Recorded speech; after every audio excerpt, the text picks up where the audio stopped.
Alright, hey guys, Bad Wolf here, and I just wanted to let you know how pre-release went for me, and yeah, just show you what I ended up opening on my packs. I got really excited and opened it at the store after I got it instead of waiting to videotape it when I opened it, but that's okay, I'll still show you what I got, because it's pretty sweet. So yeah, I ended up going with red, and there I had a great time. I didn't actually get to play my dragon in an actual game. I was doing some practice rounds with my husband before actual rounds started, and I did get to play him then, and that was great. And I did yell out, "I am fire, I am death," and quite a few people in the store looked at me, but that's okay. I got to play my siege dragon and owned my husband in the face with it. It was awesome.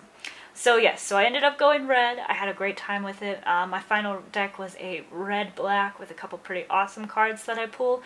I'll be doing a complete deck tech on Thursday for that.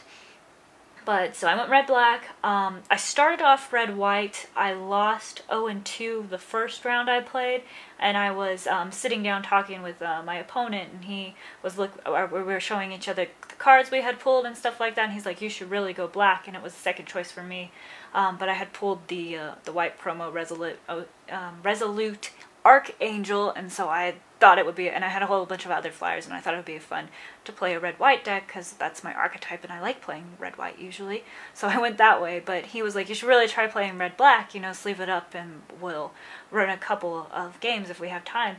And so we were able to get through one, and I did a lot better with that. And so I lost that round, but everything started looking up from there. The next game I played, I ended up getting mana flooded the first game and mana screwed the second game, so I also went 0-2 in that one. So I was 0-2 going into the last 3 rounds, and I wasn't very happy, but I was having a lot of fun. But it kind of sucks losing, especially due to mana issues. It just sucks so much. So I went into game 3 at the loser end of the table, all the way down at the very end, but I ended up pulling 2-0 on that one, and it was a lot of fun.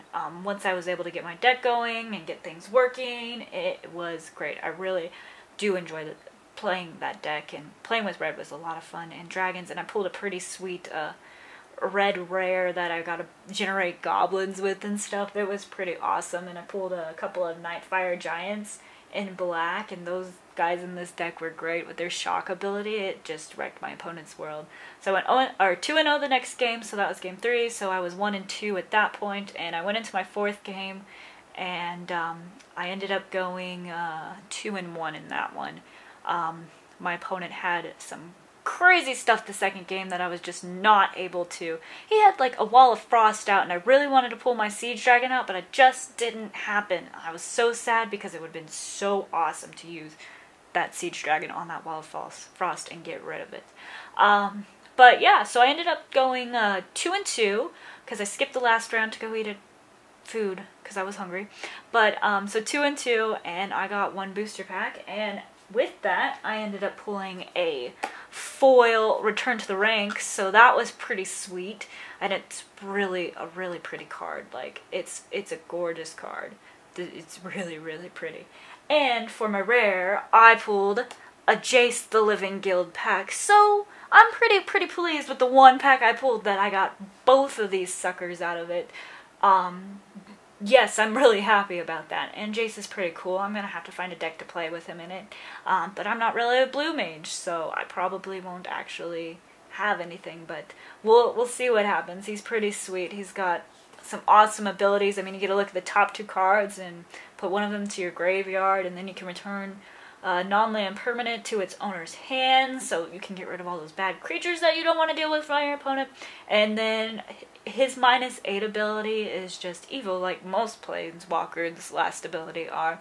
But each player shuffles his or her hand and their graveyard into their library, and then you draw 7 cards. So you get your hand back from everything in your graveyard, and yeah, your opponent gets to shuffle everything in, but they have no hand that they're working with. They are literally top decking everything from that point on. It's beautifully evil and definitely fits that blue so well. So yeah, I'm gonna have to find something for him to go in, because 4 mana for 5 immediately, loyalty, and then you get to look at the top 2 cards of your deck. Yeah, he's pretty sick. And Return of the Ranks is pretty cool. It's X and 2 white, and you have Convoke, so you can tap stuff, and you get to return X target creatures with converted mana cost 2 or less from your graveyard to the battlefield. So if you're playing like a white weenie deck, you can just put everything back out that they had to kill once, and they're gonna have to kill again. So I had a lot of fun at pre-release. I ended up going 2 and 2, like I said. But the most important thing was I had a blast. I had a ton of fun. I met a bunch of new people, and it was so much fun to play. So let me know how you did in the comments below, because I want to know. I'm sure everyone did pretty well, and y'all probably did way better than me, but I still want to know how y'all did. And what color you picked. Like this video and subscribe for more.